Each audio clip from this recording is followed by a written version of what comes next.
തദ്ദേശ സ്വയംഭരണ തെരഞ്ഞെടുപ്പ് ഫലപ്രഖ്യാപനം കഴിഞ്ഞതിന് പിന്നാലെ സംസ്ഥാനത്ത് പലയിടങ്ങളിലും സംഘർഷം. തൃശൂരിൽ ആഹ്ലാദ പ്രകടനത്തിനിടെ ബിജെപി പ്രവർത്തകന് കുത്തേറ്റു.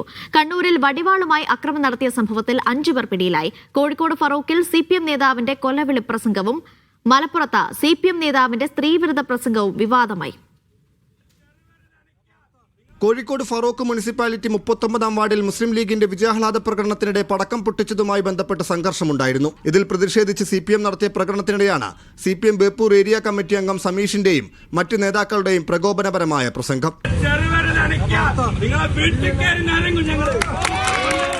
ഏതെങ്കിലും തരത്തിലുള്ള പ്രകോപനം നിങ്ങൾ സൃഷ്ടിച്ചാൽ നാളെ ഇവിടെ മുസ്ലിം ലീഗ് കരിദിനം ആചരിക്കേണ്ടി വരും. ഞങ്ങളുടെ ചിഹ്നം അരിവാൾ ചുറ്റിക നക്ഷത്രമാണ്.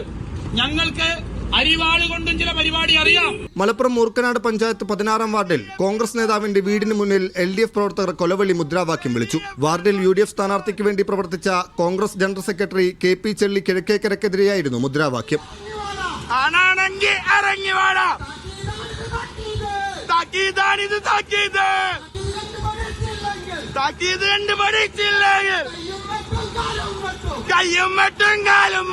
തൃശൂർ ഇരിങ്ങാലക്കുടയിൽ ആഹ്ലാദ പ്രകടനത്തിനിടെയുണ്ടായ സംഘർഷത്തിൽ BJP പ്രവർത്തകനായ വിഷ്ണുവിന് കുത്തേറ്റു.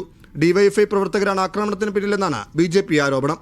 കണ്ണൂർ പാറാട് തെരഞ്ഞെടുപ്പ് ഫലപ്രഖ്യാപനത്തിന് പിന്നാലെയുണ്ടായ സംഘർഷത്തിൽ അറസ്റ്റിലായ 5 CPM പ്രവർത്തകരെ കോടതി റിമാൻഡ് ചെയ്തു. കേസിലെ മറ്റ് പ്രതികൾ ഒളിവിലാണെന്നും അവർക്കായി തിരച്ചിൽ ഊർജിതമാക്കിയതായും കൊളവല്ലൂർ പോലീസ് അറിയിച്ചു. സ്ത്രീകൾക്കെതിരെ അധിക്ഷേപകരമായ പരാമർശം നടത്തിയെന്ന് ചൂണ്ടിക്കാട്ടി മലപ്പുറം തെന്നേലയിൽ CPM ലോക്കൽ സെക്രട്ടറി സൈദാലി മജീദിനെതിരെ വനിതാ ലീഗും യൂത്ത് ലീഗും പോലീസിൽ പരാതി നൽകി. പിടിച്ചെടുക്കുന്നതിന് വേണ്ടി കുടുംബത്തിൽ നിന്ന് കെട്ടിക്കൊടുത്ത പെണ്ണുങ്ങളെ കൊണ്ടുപോയിട്ട് മറ്റുള്ളവരുടെ മുമ്പിൽ കാഴ്ചവെക്കാനല്ല എന്നത് ഞാൻ ഈ അവസരത്തിൽ ഉറപ്പെടുത്തുകയാണ്. വിവാദമായതിന് പിന്നാലെ സൈദാലി മജീദ് ഖേദം പ്രകടിപ്പിച്ചു. പ്രസംഗം പരിധി കടന്നുവെന്ന് അംഗീകരിക്കുന്നതായി സൈദാലി മജീദ് ഫേസ്ബുക്ക് പോസ്റ്റിൽ പറഞ്ഞു. വിവിധ ബ്യൂറോകൾക്കൊപ്പം മീഡിയ 1 കോഴിക്കോട്.